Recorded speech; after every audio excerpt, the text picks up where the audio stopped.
Okay, this will take me a minute or so.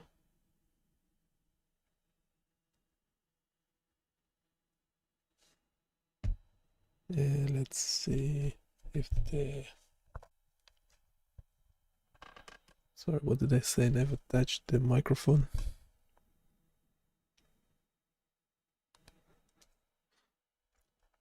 So it seemed to be working okay.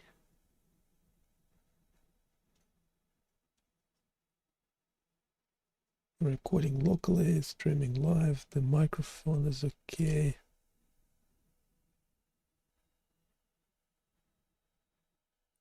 Let me see.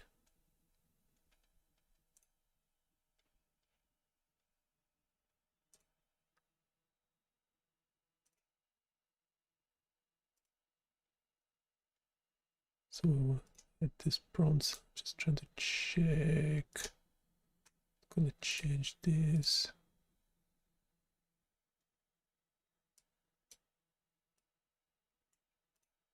Which app is that? Generate noise. It's a generate noise. I'll check that the text to speech is working okay as well.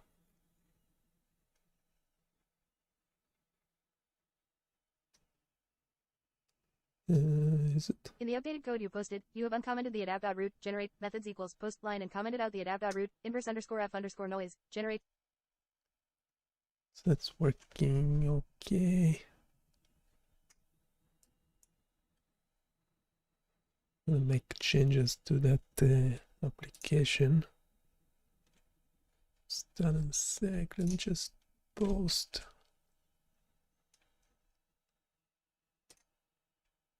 What's this stream? Yeah, we use Twitter. We post and run. And LinkedIn as well.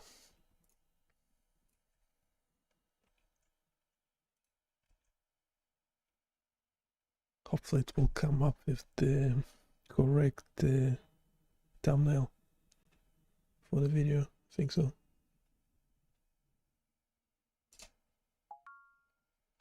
That's working fine.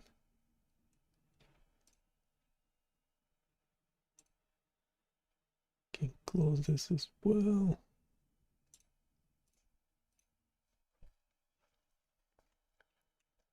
Still in development mode.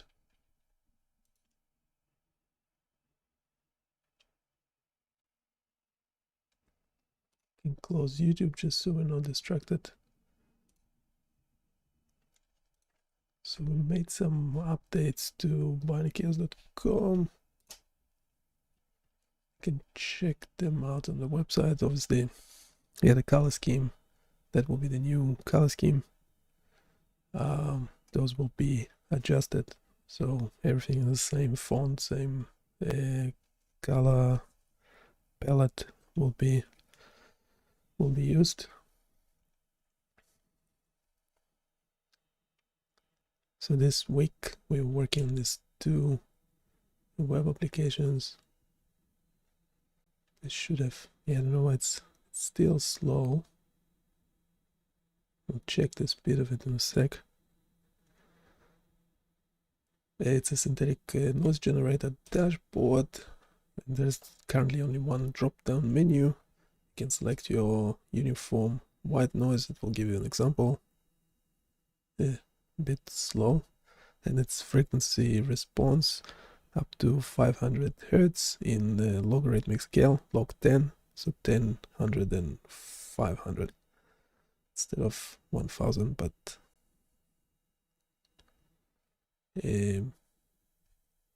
so you have uniform white, Gaussian white.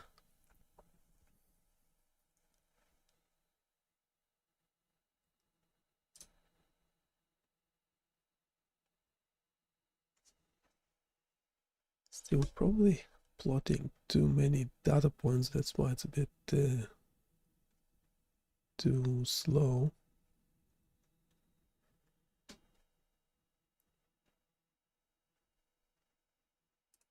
We have the same thing.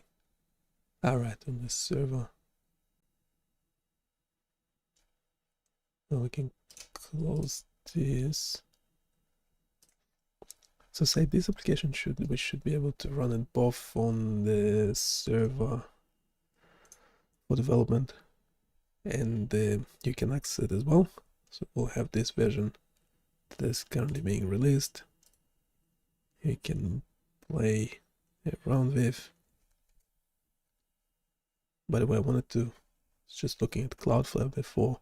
Now I'm proxying all the traffic through Cloudflare, and there was just in the last 2 weeks there were about it's got about 20,000. Just double check.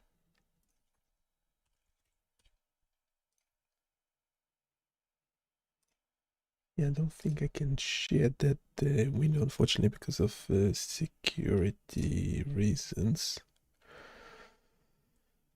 But yeah, Barney Chaos in the last 15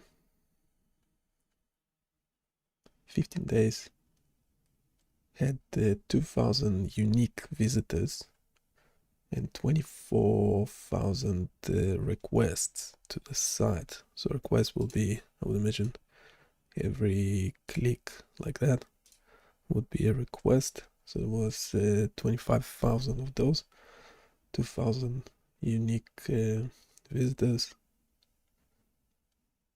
almost 750 megabytes of data served, 200 megabyte cached. So I'm now using them as a CDN as well. So that's should be better, I guess. So another tool we have up and running as well is this synthetic EEG signal generator. So you can see an example here. It doesn't really look a lot like EEG. We'll correct it in a sec. But yes, you can select your window size. This should reset parameters. Yes, it actually says update should be reset now, because changing these buttons will actually change. Yeah, this, something like this looks more like EEG. Yes, sometimes. Yeah, I think the noise, I have to check how it works. It's weird that sometimes it looks more like EEG, sometimes it has this more of this slow wave frequency component in it. It's a bit unusual.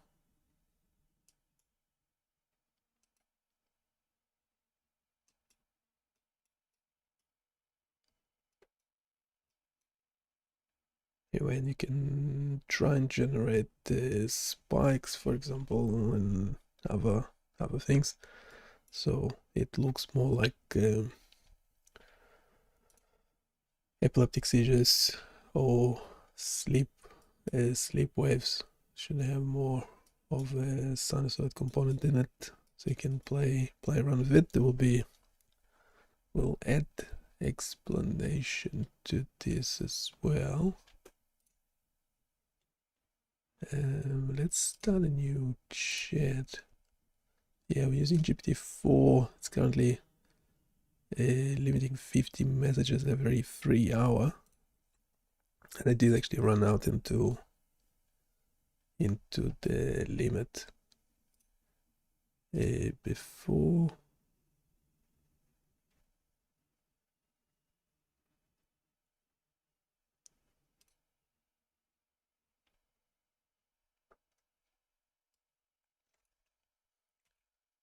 It's the line of code that we need to deploy stuff. Just pop it in there just for reference.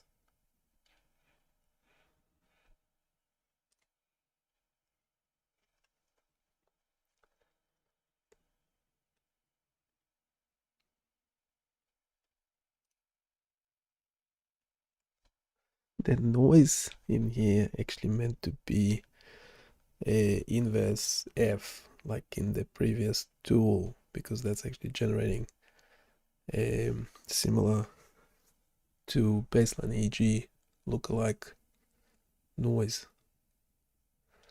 So we'll change that.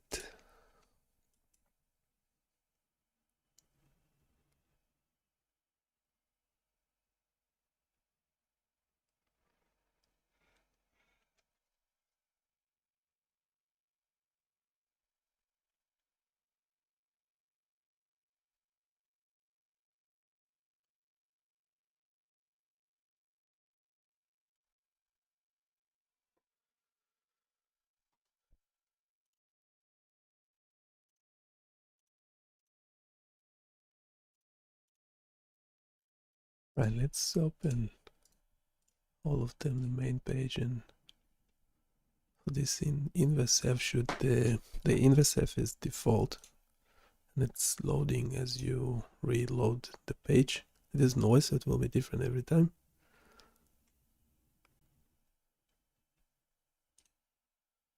This one here, yeah, so we wanna yeah, let's move to that actually. Now everything I do during live streams just would not be in production, just to keep it a bit safer. We'll run it locally. Now this thing, the application, just check that it's actually running, because it's now in production. Yeah, and this one giving me an error, and I actually should know how to solve it, because we did something similar for let me see.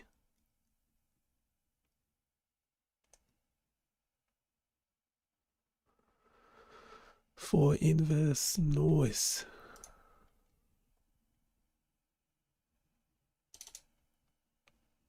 Oh, so in the noise static, no templates, index HTML. Then we have the EEG generate templates. We have this one and that one. Let's hide this for a sec.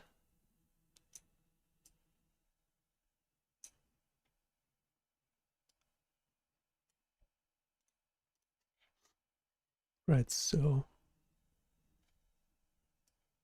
just put them side by side for a sec.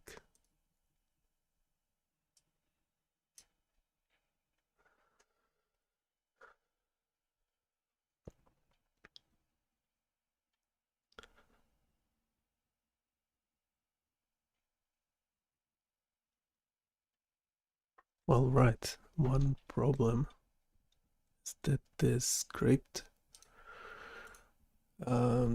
here is embedded in the HTML. Let me bring it back for a sec.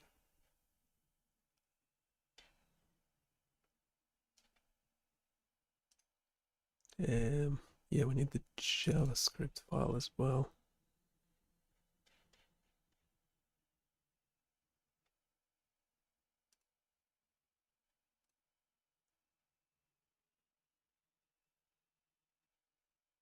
Have that Ajax copy.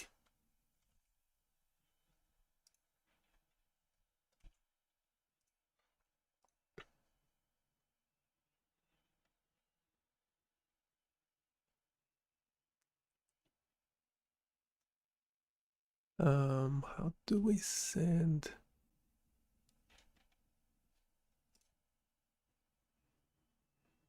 submit form?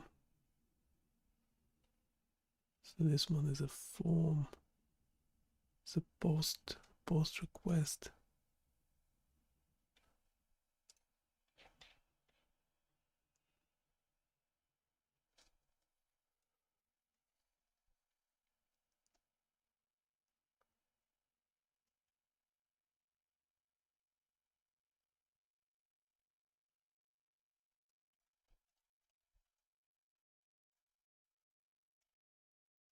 This one is a fetch.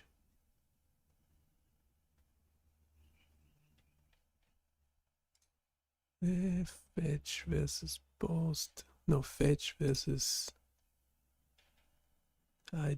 Ajax.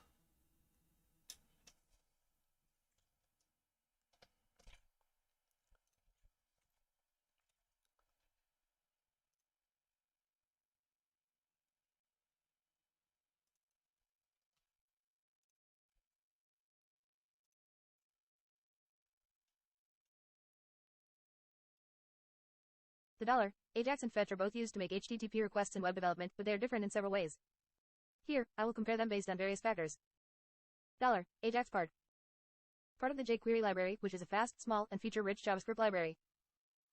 Has been around for a long time, which means it has great support for older browsers. A modern, native JavaScript API for making network requests. Supported in most modern browsers but lacks support in Internet Explorer. $Ajax can be somewhat verbose. Especially when setting up complex requests. Allows for various configurations and settings. Supports both callback and promise-based approaches. Fetch offers a cleaner, more concise syntax compared to $Ajax.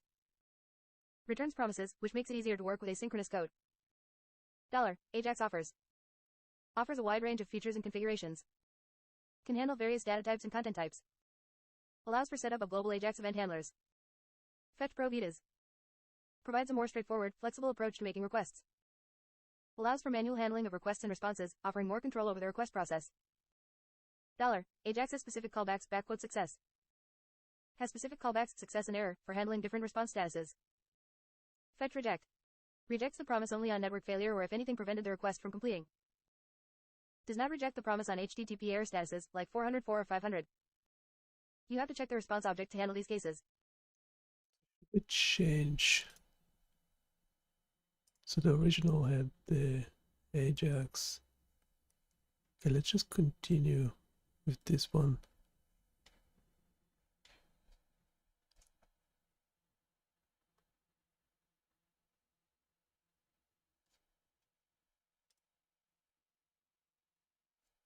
And doing the EEG generate.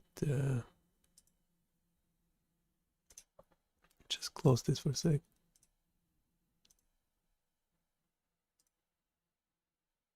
Right, so we have these 3 files.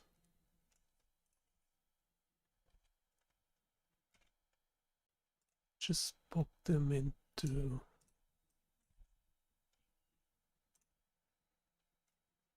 GPT. It looks like you have provided a template for an HTML document that integrates with a Flask application to create a synthetic EEG signal generator. Imports necessary resources. A CSS file, styles.css, from the Flask static folder to style the page. Plotly, a JavaScript library to create charts for visualizing EEG signals. A range slider for adjusting the window size, with the current value being dynamically filled from the Flask application, window_size. 2 groups of range sliders for adjusting the amplitude and bandwidth of different frequency bands, delta, theta, alpha, beta, gamma.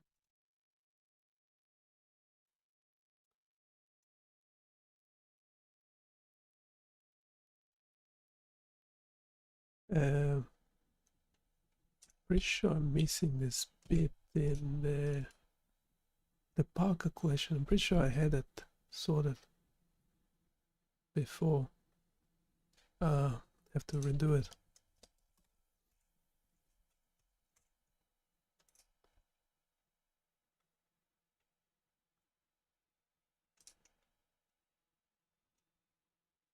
So this is now showing this random stuff. Double check.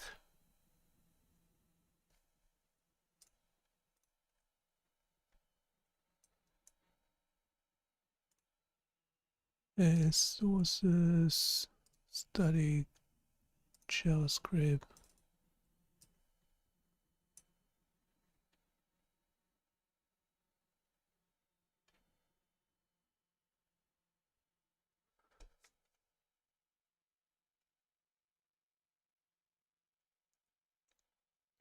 Yeah, I'm pretty sure I had that code before. I'll have to redo that.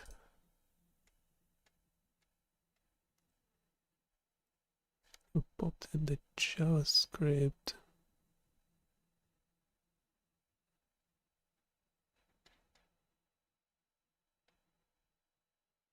And just pop in the app. Well,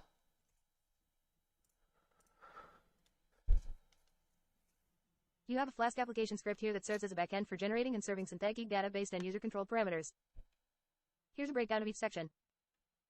You have important necessary modules including Flask, render_template, request, JSONify from the Flask package, and NumPy and SciPy for data processing.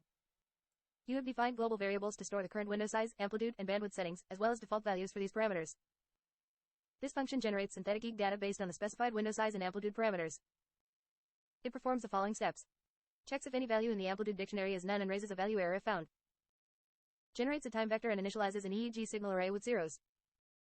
Defines frequency bands for each signals.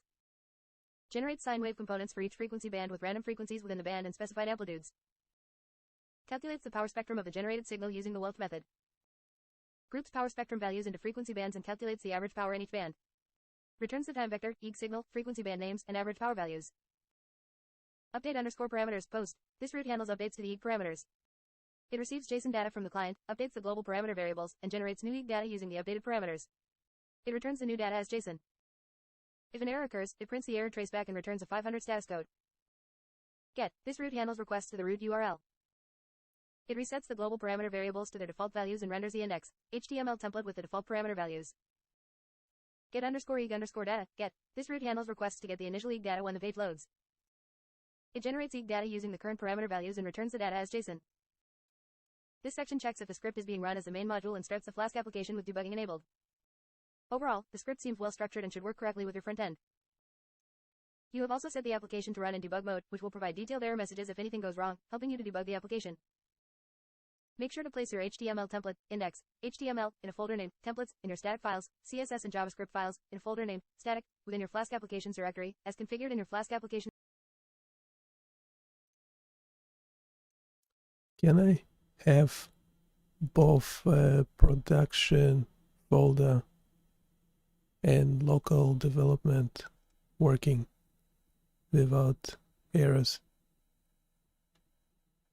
There's some sort of access to folder issue.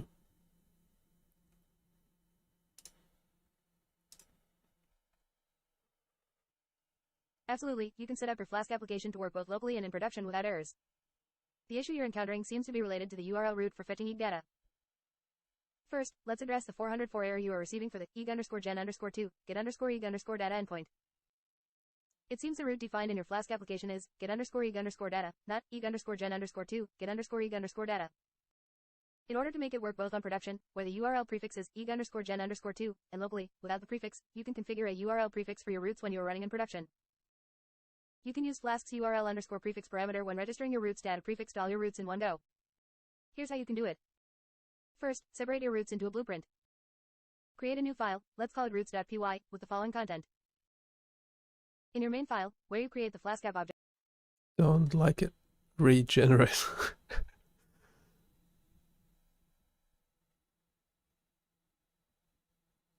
Yeah, so we have an issue of this prefix that sometimes, so essentially in production, we need the folder to have prefix and sometimes we do not.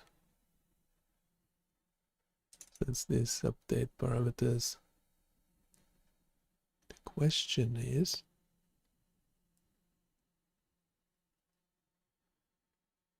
HTML, no, that's okay.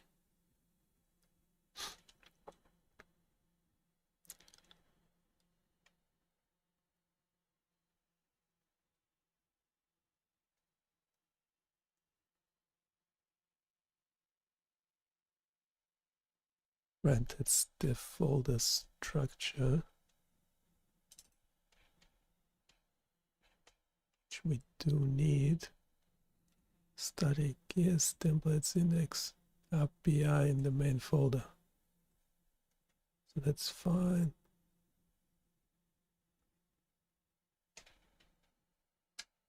Question is, can we make it the folders adaptable?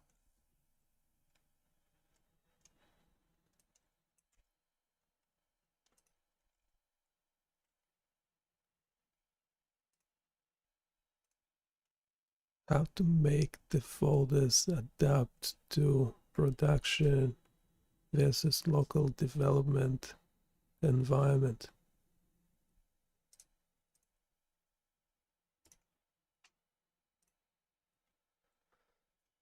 To make your Flask application adaptable to both production and local development environments, you can use a combination of configuration files and environment variables.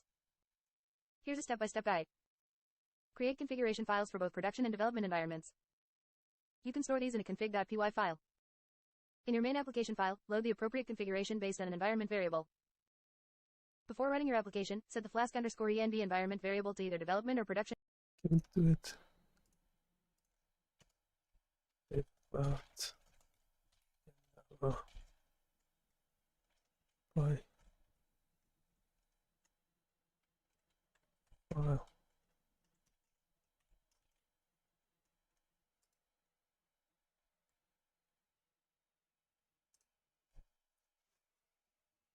Set an environment variable to indicate the environment, production, or development.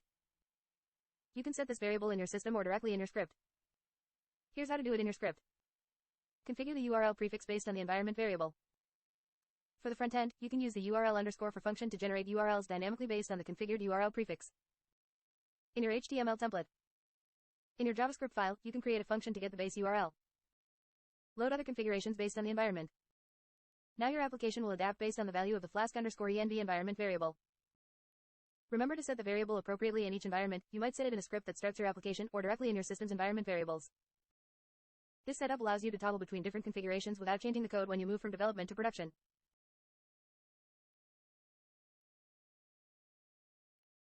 Right, that looks legit. I thought I needed it in the JavaScript.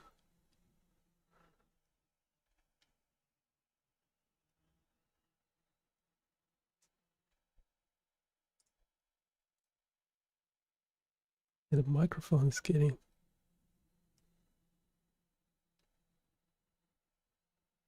confused.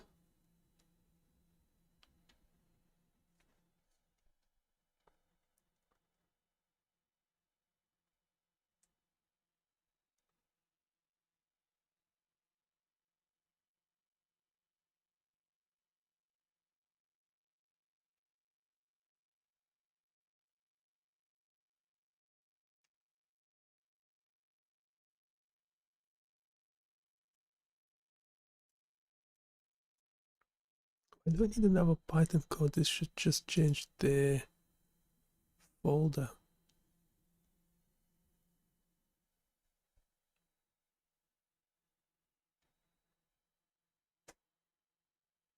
Should be doing something down.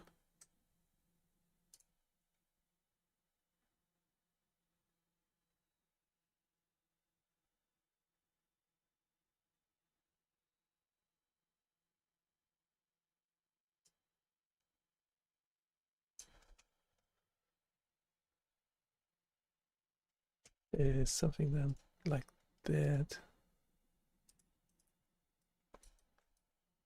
Yeah, because the thing is, it's network date. Right, so this one's sending requests to the site that folder update parameters, whereas the development thing get EEG. Yeah, don't get it. Why it just doesn't work.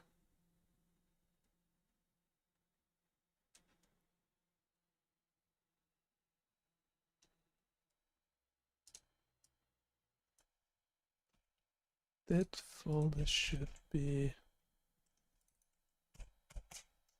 right, this.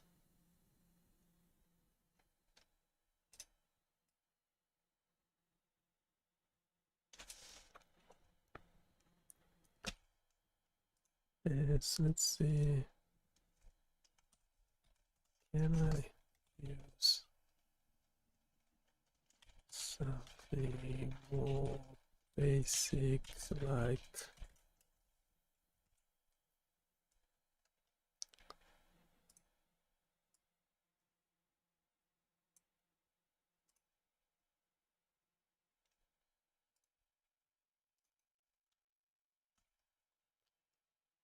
should be get EEG data. It is should be EEG gen. Get EEG data.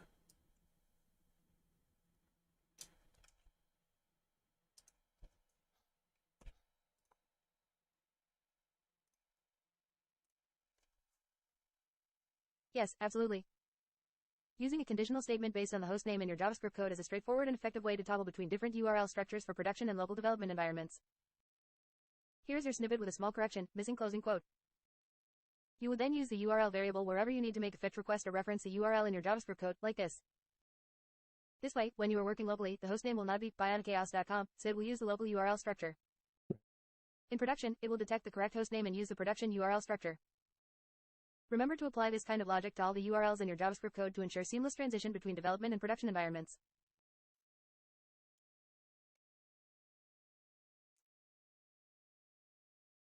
Okay, should we just ask it to rewrite the whole thing, the whole code?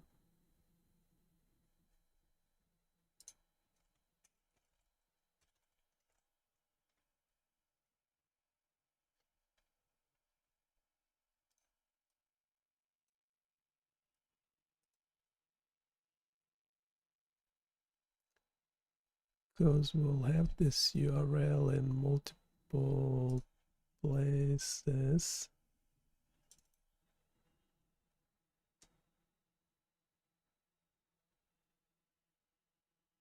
Date parameters.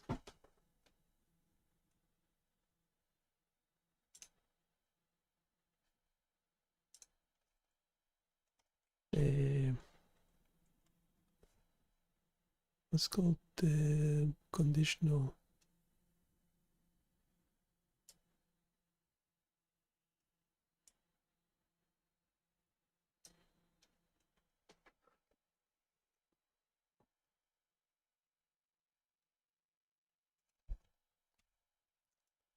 So I want to change add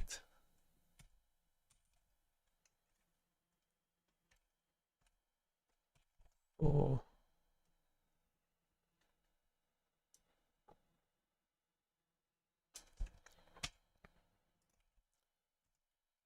and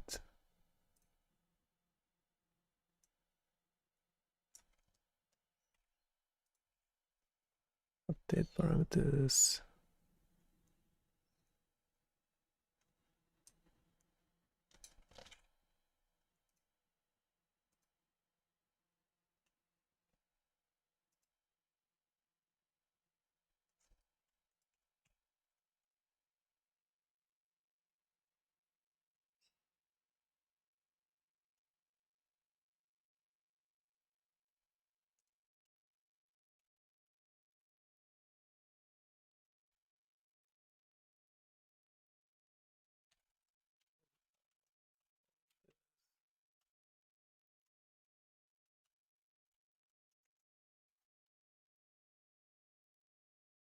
I want to generate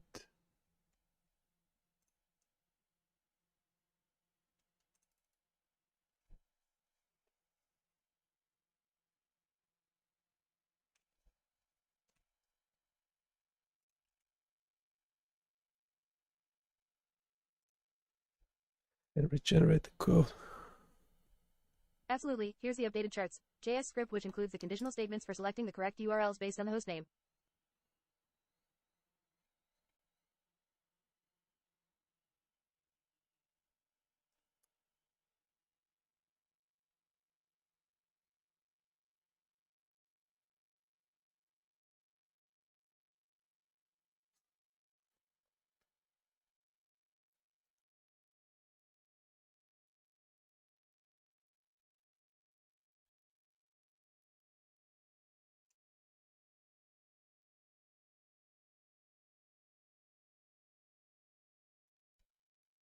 In this script, we've defined a getBase URL endpoint function that checks the host name and returns the correct URL for either the production or development environment. The update charts data function now correctly utilizes the power spectrum data from the server response to plot the EEG spectrum chart. The update parameters event function has been updated to use the getBase URL endpoint function to determine the correct URL for the fetch request. The initial fetch of EEG data at the end of the script also uses the getBase URL endpoint function to determine the correct URL. This script should work seamlessly in both your development and production environments, and it doesn't contain any placeholders or missing bits. Let me know if there's anything else you'd like to add or modify.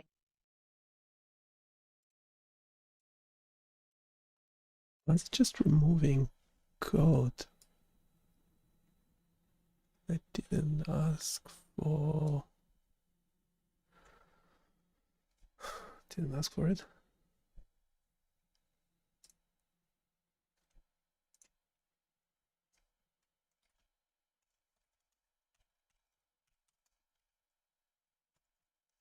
Already other functions.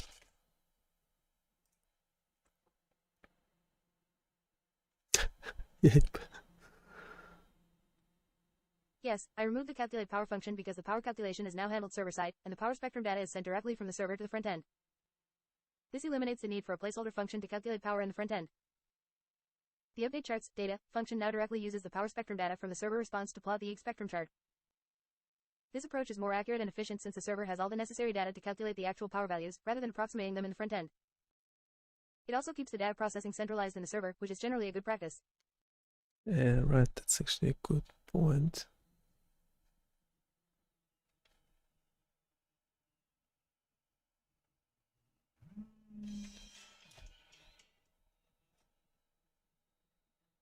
So we got 20 more minutes.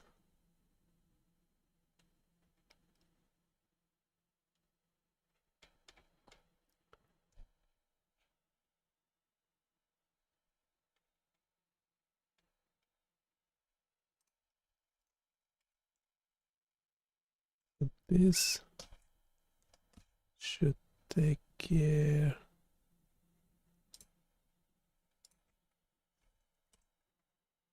Right, so the development code is working again.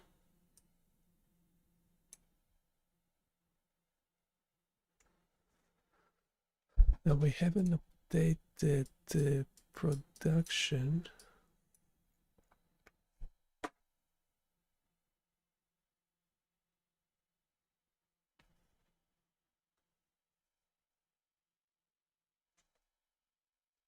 Let me do it quickly.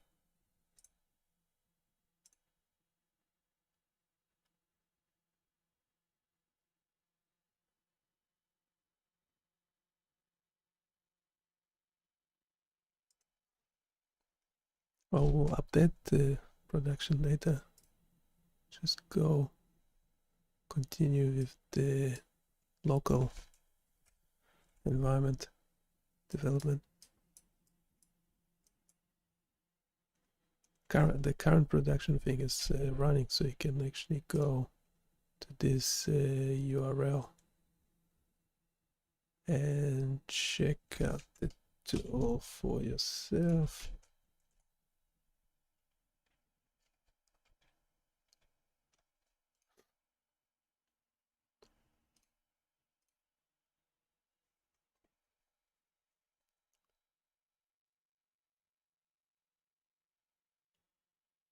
Let's see. So we want to modify a few things. Calculate power.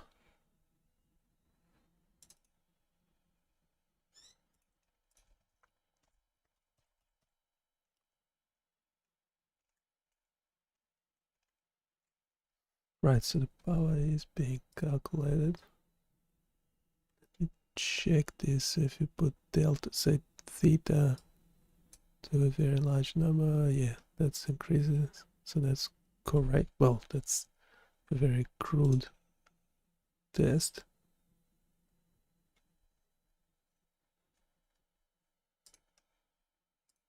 What's update parameters button doing?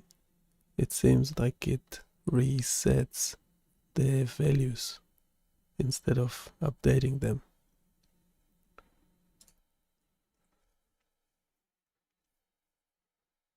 The behavior you described could be happening due to the default behavior of the form submission, which reloads the page, hence resetting the slider values to their initial state. To prevent this, we have used event prevent default in the update parameters function, which should prevent the form from submitting in the traditional way, which would cause a page reload. However, if the values are still resetting, it might be due to the initial values set in the HTML template when the page reloads. No, that's okay. What's the update parameters button? Seems to reset the values.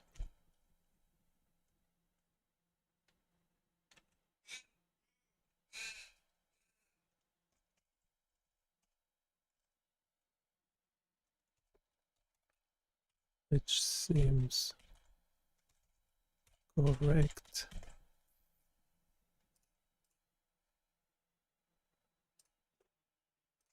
The update parameters button triggers the update parameters function when any of the input fields in the form change. This function does the following. Prevents default form submission. It prevents the form from being submitted in the traditional way, which would cause a page reload, using event prevent default. Gathers form data. It collects the data from the form fields, which includes sliders for window size, amplitude, and bandwidth, and organizes it into an object. This data collection happens every time an input field changes, and it collects the current values of all the fields. Logs the updated parameters. It logs the updated parameters to the console for debugging and tracking purposes. Sends a post request to the server. It sends a post request to the server to update the EEG parameters with the updated parameters in the request body. Updates the charts. If the server responds with new data, which will be generated based on the new parameters, it calls update charts to update the charts with the new data. Error handling. If an error occurs during the fetch operation, like network issues or server errors, it logs the error to the console. So, to answer your question, clicking the Update Parameters button, or changing any slider values, as they are also tied to the same function through event listeners, sends the current form values to the server generates new EEG data based on those values, and the new data is used to update the charts on the page. It does not reset the values, but rather uses the current values to generate new data and update the charts. If it seems like it is resetting values, it might be because the initial values in the form fields are set to the default values when the page loads.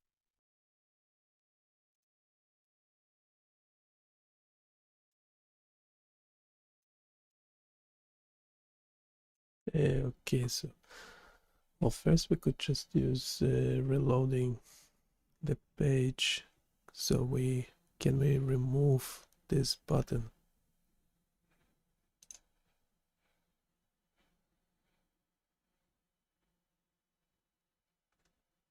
Absolutely, you can remove the Update Parameters button. Since you have event listeners set up to trigger the Update Parameters function whenever any of the input fields change, the button isn't necessary. The charts will update automatically whenever a user changes an input field value. Here's how you can remove the button from your HTML. And in your JavaScript, since we're no longer using the form submission event, because we removed the submit button, we can modify the event listeners to listen for input events instead of change events to trigger the update parameters function more immediately when a slider value changes. The input event triggers immediately when the value of an less than input greater than element has changed, whereas change triggers after the control has lost focus. This will allow for smoother and more immediate updates as sliders are moved. Remember to modify the update parameters function to remove or comment out the event prevent default line, since there won't be a form submission event to prevent anymore. These changes will make the interface more interactive and seamless, with updates happening in real time as the user adjusts the controls. Let me know if you have any other questions or modifications.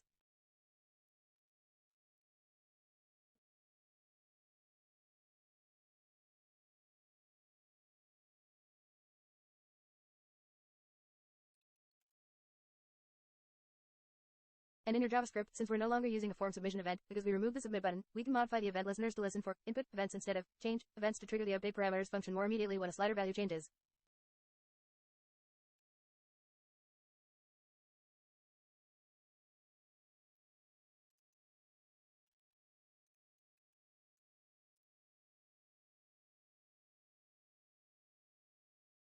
And no, we do want it to happen on change instead of input.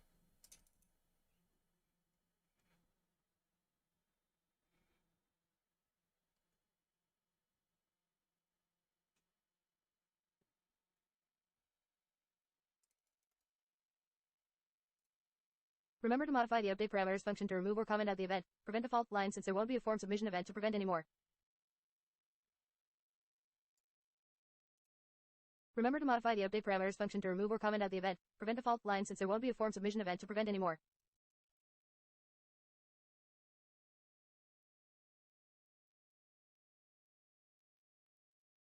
How do I modify the update parameters event function?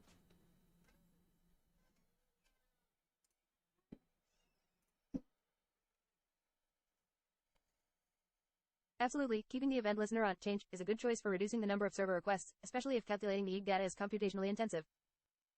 To modify the update parameters function to adjust or add new parameters, here are the general steps. Adding new HTML elements. Add new input elements, like sliders, text inputs, etc., in your HTML form to capture the new parameters you want to include. Assign them unique IDs for easy reference in JavaScript. Updating JavaScript. In the update parameters function, retrieve the values of the new input elements using formData.get, and add them to the updated parameters object.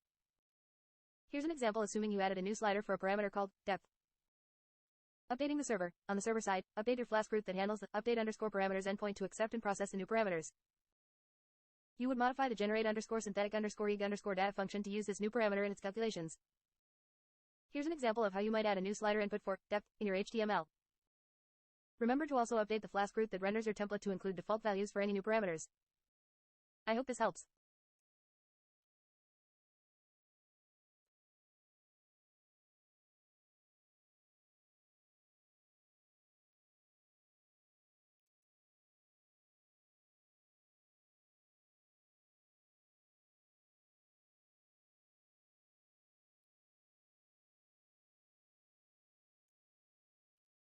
All this error monitoring, which is okay. Submit.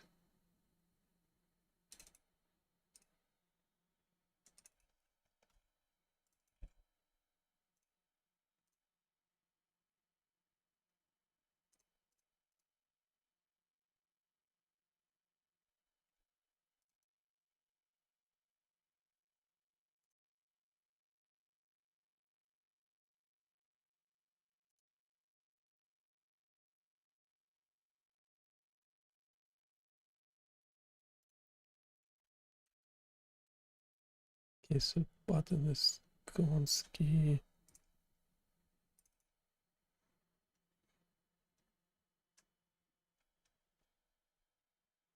And we don't need that as well.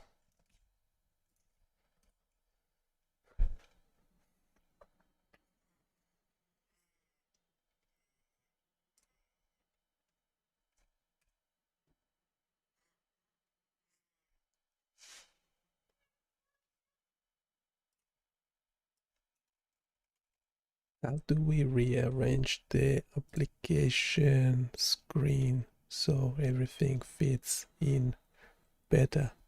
For example, when the screen is wide, we want the variable slider values to be on the side of the charts.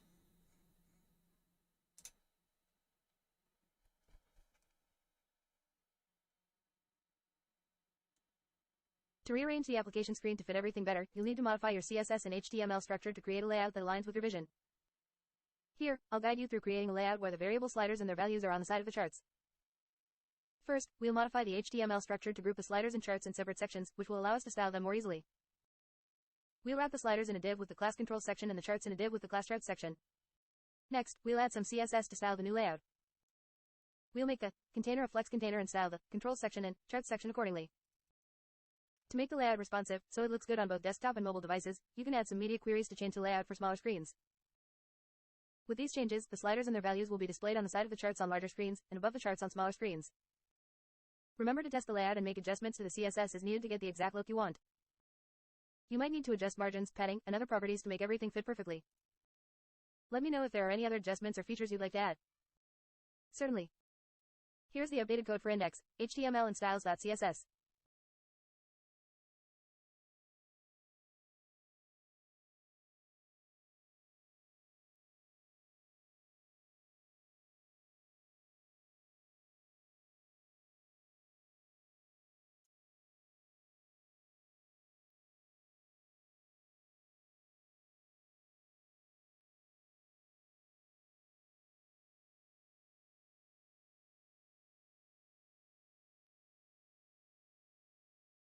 In the index, HTML, I kept placeholders for the amplitude and bandwidth sliders, less than.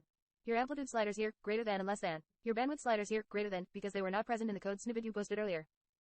You'll need to add the appropriate markup for these sliders in the indicated places. The styles.css file contains styles for a flexbox container layout, styles for the header elements, and basic styles for the sliders and other input elements. You might need to adjust the styles, like width, height, margin, etc., to match your design preferences. The CSS also includes a media query for a responsive design that adjusts the layout for smaller screens. Please replace the placeholders with your actual slider markup, and let me know if there are any other specific styles or elements you would like to add or modify.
I don't know what do you need to request for it to actually generate the whole thing.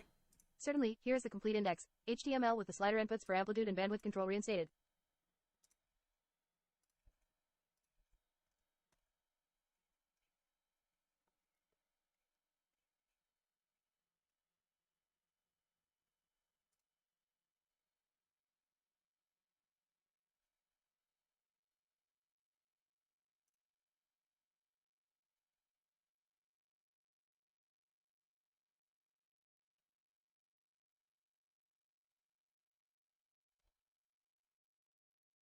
So now it's generating the whole code, which is great. Which is great.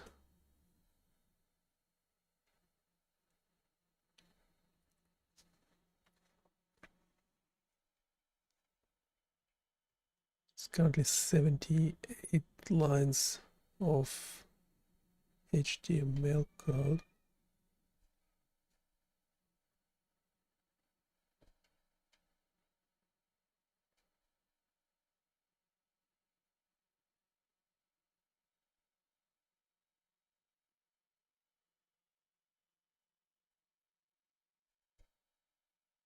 This HTML file now contains a complete structure including the sliders for amplitude and bandwidth control.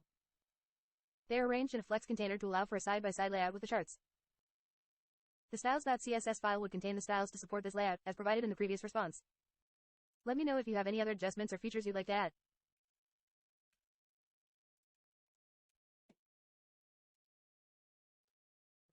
This is better. It's flexible. On a smaller screen it will be at the bottom.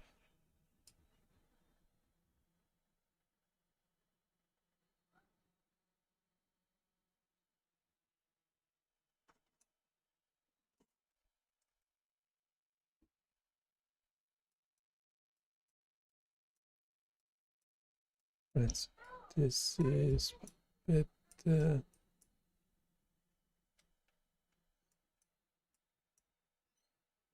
Now we got 5 minutes, 4.5 minutes.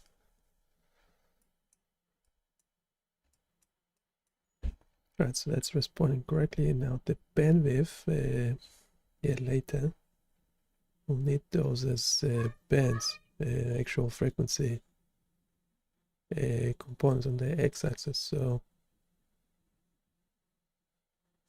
we'll change this, and when you change bandwidth, this width should change accordingly.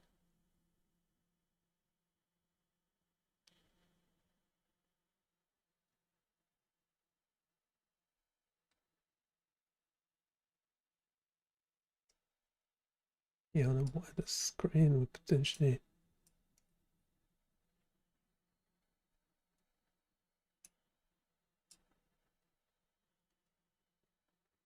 want them in two columns, the bandwidth control and the amplitude control.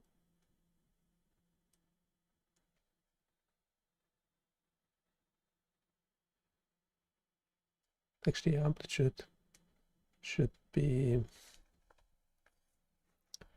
vertical and bandwidth control should be horizontal.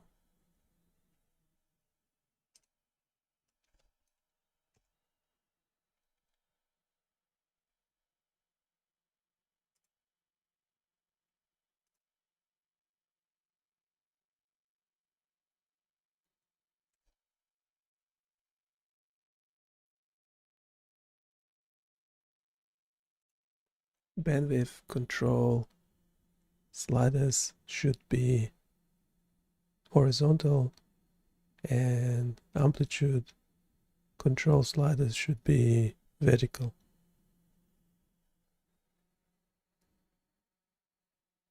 Ideally, it will be displayed by side.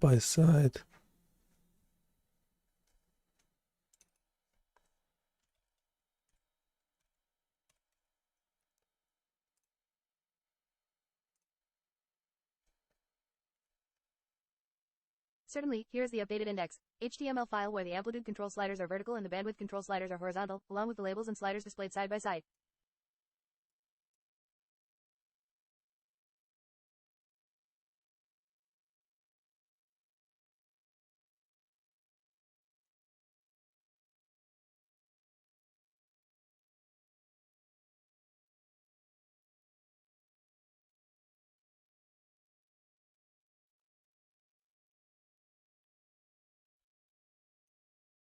In the CSS file, we'll add styles for the new control group class to help align the labels and sliders side by.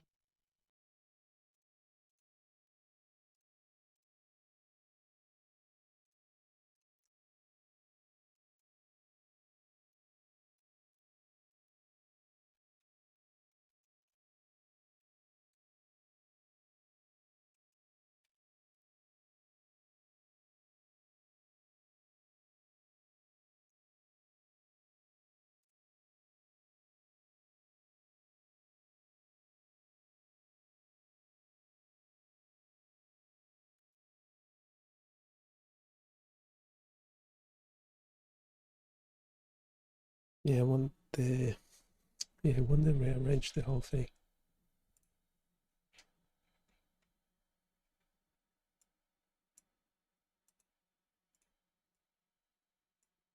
It should be vertical.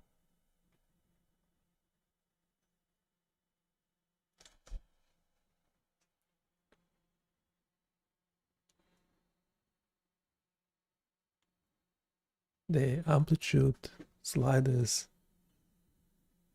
should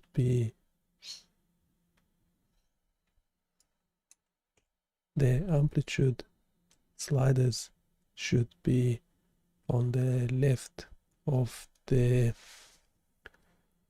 EEG chart, and the bandwidth horizontal sliders should be below the frequency band graph.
Camera over time.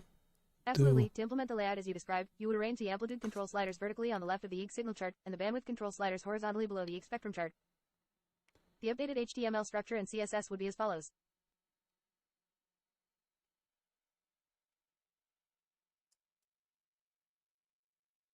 Yeah, it's never generating the whole thing.